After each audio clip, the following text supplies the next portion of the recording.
Assalamualaikum warahmatullahi wabarakatuh. Waalaikumsalam. Oke, kalian gimana kabarnya? Baik ya, alhamdulillah. Tadi kan udah sekolah ya.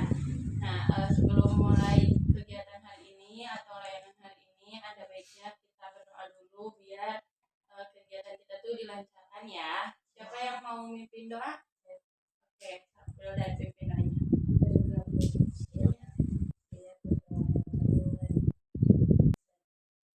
Oke,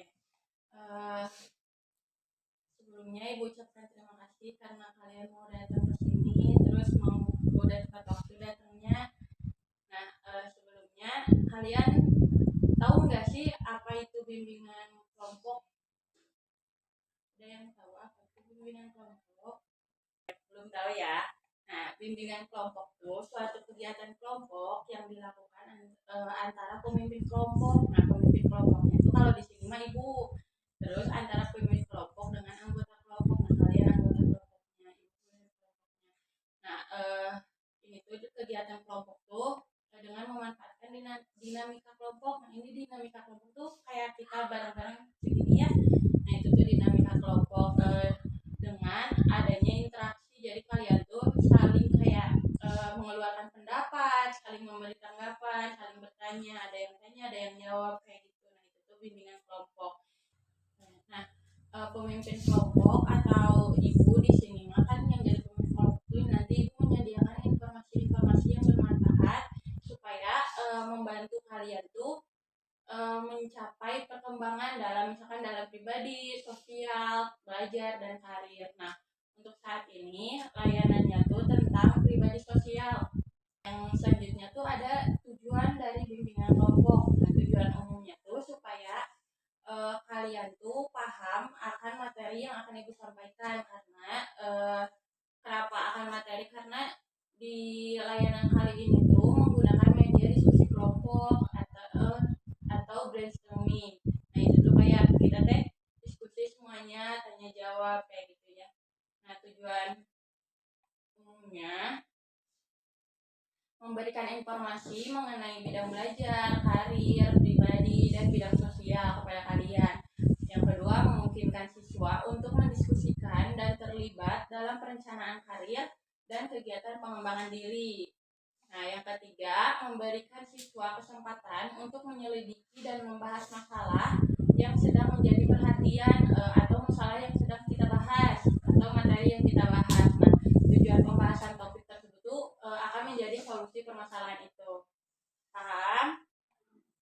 Oke, yang selanjutnya sebelum ke materi, Ibu mau ngasih tahu dulu kalau di bimbingan kelompok tuh ada asas-asas. Yang pertama, ada asas keterbukaan yang dimana nanti kita tuh kan kayak tanya jawab nih, memberi tanggapan. Nah, itu tuh harus terbuka, nggak boleh ada yang ditutup-tutupi. Kalau misalkan nanti ada yang bertanya atau ibu bertanya ke kalian gimana sih perilaku kalian tuh, ada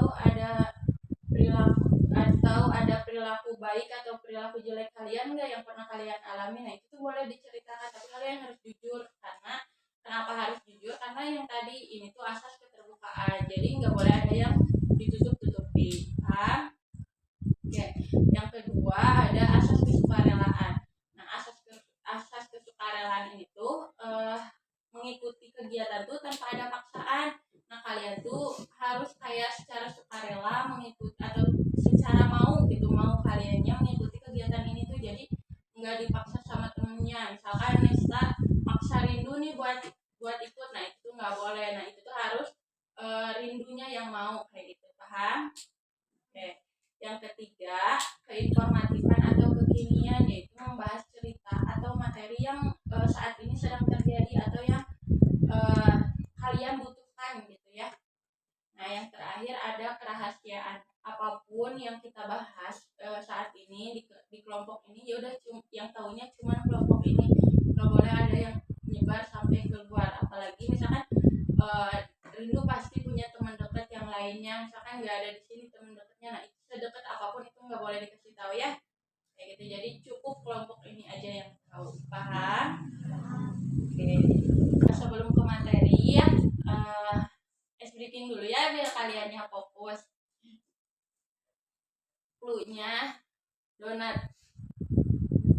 Tahu kan cluenya donat? Paham kan cluenya donat? Ingat cluenya donat.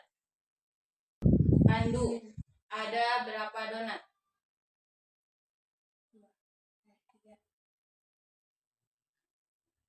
Pandu. 1, 2, Donat 2. Apa aja? D, A. D, A. Tiga. UDA. Oke, udah mulai fokus. Sekali lagi. Nesta, ada berapa donat? 1. Yakin? 2. Yakin? 3. Apa aja? N, T, A. A. Oke, paham ya? Oke, udah fokus ya. Oke, selanjutnya kita lanjut ke materi ya. Kalian ada yang tahu nggak apa itu perilaku sosial? Oke, Nesta. Perilaku sosial siswa adalah cara siswa berinteraksi dengan teman sebaya atau siswa lainnya, guru, dan lingkungan sekolah. Oke, itu mah lebih ke perilaku siswanya ya. Nah, sebelum ke siswa tuh ada kita tuh perilaku sosial yang umumnya. Nah, perilaku sosial sebelum ngebahas tentang perilaku sosial, Ibu bahas dulu apa itu perilaku ya. Nah, perilaku tuh suatu kegiatan atau aktivitas makhluk hidup yang bersangkutan. Nah, sedangkan sosial yaitu hubungan manusia yang saling membutuhkan dengan orang lain yang terkadang memunculkan rasa empati, mengasihi, sehingga ada rasa untuk saling bergotong royong dan tolong menolong dalam kehidupan bersosial. Nah, selain itu tuh sosial tentunya membahas bagaimana hubungan individu dengan individu lainnya, atau individu dengan kelompok, kelompok dengan individu, bahkan kelompok dengan kelompok di masyarakat. Nah, tentunya kita tuh selama ini tahu ya kalau misalkan manusia tuh pasti nggak bisa hidup sendirian, pasti tetap aja butuh orang lain, atau kita tuh bergantung sama orang lain. Nah, terkadang apa-apa tuh kayak kita tuh aku nggak bisa sendiri, tapi tetap aja kadang kita tuh butuh ditemenin nih sama siapa, atau butuh bantuan orang lain nih. Nah, jadi kita dapat disimpulkan perilaku sosial itu merupakan tindakan timbal balik atau saling mempengaruhi atas respon yang diterima oleh individu itu sendiri. Nah, perilaku sosial itu dapat ditunjukkan dengan perasaan, sikap keyakinan, tindakan, atau rasa hormat terhadap orang lain. Oke, nah tadi itu ya tentang perilaku sosial itu apa. Sekarang udah paham kan apa itu perilaku sosial? Oke, sebelum ke yang selanjutnya ada yang mau ditanyain dulu nggak? Oke, Angga mau nanya. Oke, pentingnya perilaku sosial ya. Nah, perilaku sosial yang baik itu mencakup ada 3 poin. Yang pertama tentang kesejahteraan emosional, atau kedua ada prestasi akademis. Nah, yang ketiga ada persiapan masa depan. Oke, paham? Oke, selanjutnya ada faktor-faktor pembentuk perilaku sosial. Nah, sebelum Ibu menjelaskan lebih lanjut, kalian kalau punya pertanyaan disimpan dulu. Nanti setelah Ibu menjelaskan semua materinya, boleh nih kalian bertanya. Ibu akan persilakan kalian untuk bertanya ya. Oke, selanjutnya ada faktor-faktor pembentukan perilaku sosial. Nah, pembentukan perilaku sosial remaja itu sangat dipengaruhi bagaimana ia berinteraksi dan bagaimana keadaan lingkungan yang mendukung serta fasilitasnya yang baik. Nah, faktor-faktor yang mempengaruhi perkembangan kepribadian itu yang pertama ada faktor sosiologis, selanjutnya ada faktor biologis, selanjutnya ada faktor lingkungan dan fisik, selanjutnya ada faktor budaya, selanjutnya ada faktor psikologis. Selanjutnya ada faktor yang mempengaruhi perilaku sosial siswa. Kalau tadi mah tentang apa pembentukan perilaku sosial, lebih ke umumnya ya. Nah, kalau sekarang mah lebih ke untuk siswanya atau faktor yang mempengaruhi perilaku sosial siswa. Yang pertama ada lingkungan keluarga. Nah, selanjutnya ada model perilaku. Yang kedua ada pengaruh teman sebaya. Nah, di pengaruh teman sebaya itu yang pertama ada norma dan tekanan sosial. Nah, selanjutnya ada perbandingan sosial. Selanjutnya ada budaya dan norma sekolah. Yang pertama ada kebijakan sekolah. Nah, yang kedua ada budaya inklusif. Selanjutnya ada kepribadian individu. Kepribadian individu itu yang pertama ada introversi dan ekstroversi. Yang kedua ada kemampuan empati. Selanjutnya ada faktor emosional.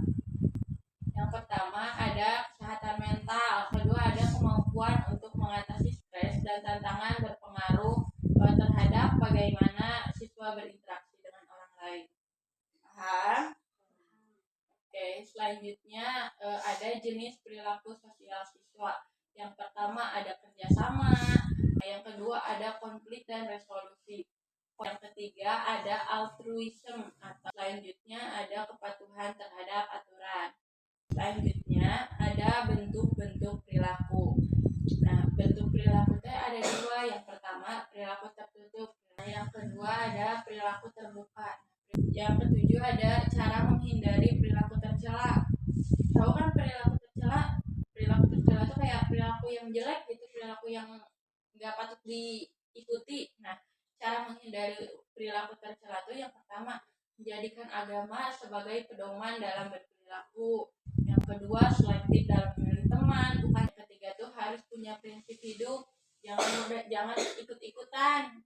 Nah, selanjutnya sering-seringlah introspeksi diri, atau selanjutnya hindari menonton hal-hal yang negatif. Yang selanjutnya utamakan pendidikan. Selanjutnya isi waktu luang dengan kegiatan positif. Terus menjadi anak yang baik dan menurut kepada orang tua, berbakti kepada orang tua, dan yang terakhir mengingat tujuan hidup kita di dunia. Oke, sekian materi yang Ibu sampaikan. Ada yang mau ditanyakan? Oke, mau nanya. Oke, tantangan perilaku sosial ya. Nah, tantangan yang sering dihadapi itu di MTS itu atau di sekolah itu termasuk yang pertama perundungan atau bullying antara siswa. Yang kedua ada ketidakpahaman. Paham ya? Nah, sebenarnya ada yang mau ditanyakan lagi nggak? Oke, Golden mau bertanya.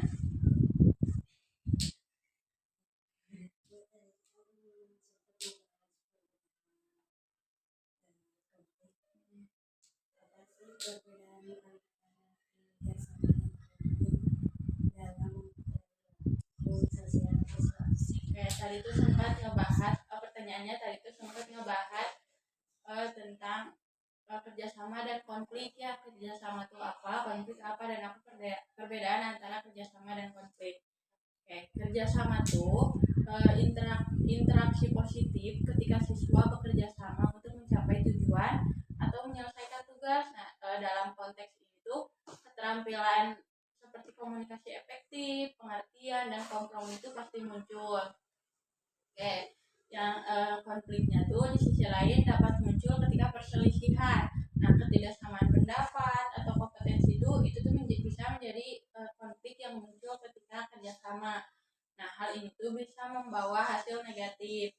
Tetapi jika ditangani dengan benar tuh konflik juga dapat memicu pertumbuhan dan pembelajaran. Jadi ketika ada konflik itu atau ada permasalahan tuh kalau kitanya bisa menangani permasalahan itu tuh bisa jadi pembelajaran buat kita. Nah, memahami bagaimana menyelesaikan konflik baik melalui mediasi atau dialog konstruktif. Nah, itu tuh merupakan keterampilan yang penting untuk diajarkan di sekolah. Oke, paham? Paham ya? Apa perbedaan dari konflik dan kerjasama tadi itu? Oke, ada yang mau ditanyakan lagi nggak? Oke, Pandi mau bertanya. Apa ada dampak dari lingkungan sekolah yang positif terhadap perilaku sosial siswa? Oke, dampak dari apa tadi teh? Dampak perilaku sosial siswa. Oke, dari lingkungan sekolah yang positif ya. Nah, sekolah tuh memiliki tanggung jawab besar dalam membentuk perilaku sosial siswanya.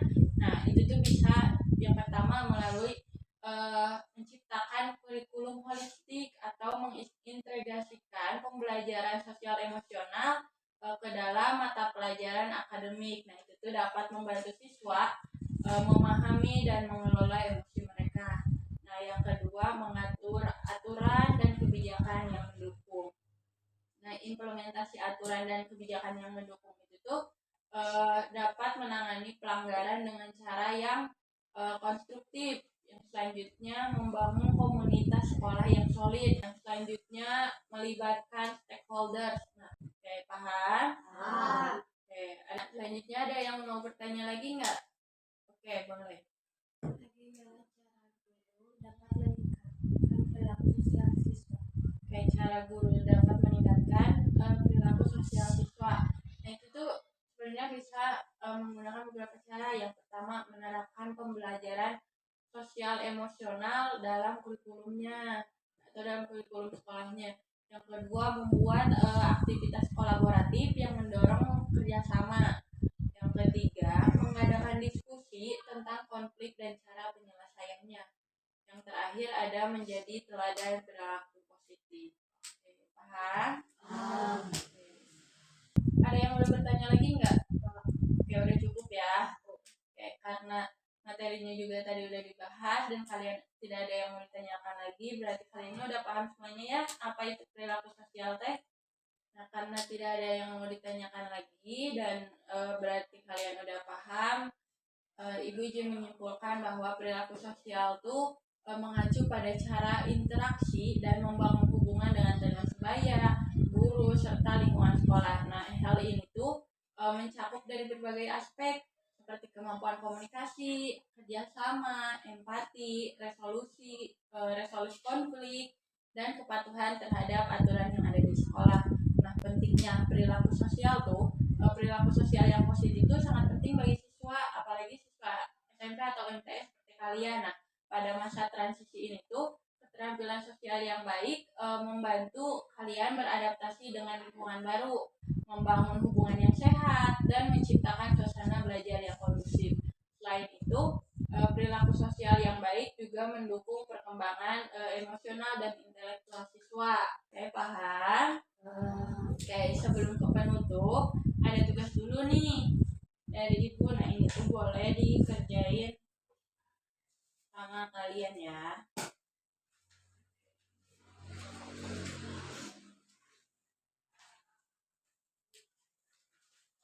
Ini tuh tapi kita baru bikin 3. Nanti kalian pegang dulu ininya.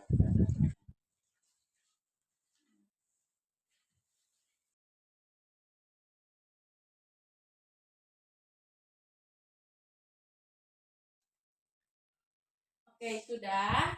Oke, yang sudah boleh dikumpulkan ya dari sini dulu.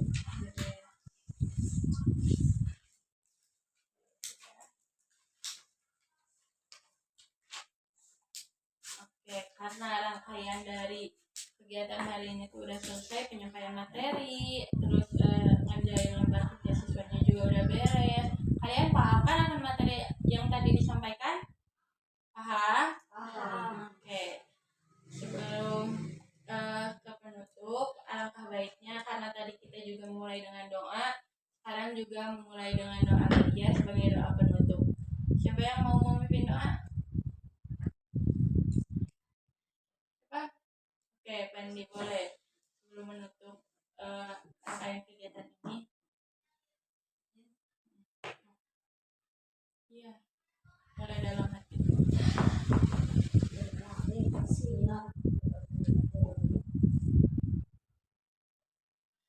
Mari kita ucapkan hamdalah bersama-sama.